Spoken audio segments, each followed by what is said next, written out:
Here's how to connect LinkedIn ads to Claude for powerful ad performance analysis. I'll grab the MCP server URL from Insightful Pipe. In Claude settings, I'll navigate to connectors and click Add Custom Connector. I'll paste the LinkedIn ads MCP URL and give it a name. With the connector added, I can now start a new chat.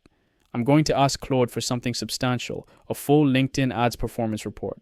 I'll request an in-depth report covering account health, campaign results, ad level effectiveness, targeting and audience analysis, creative performance, budget distribution, and optimization recommendations. Claude is now thinking through the analysis framework and starting to query the LinkedIn ads data. It's orchestrating data retrieval across multiple analytics dimensions. The system is pulling campaign structure and performance data. Claude found 2 campaigns and is now systematically extracting data across campaigns, creatives, and analytics. Claude has generated a comprehensive performance report.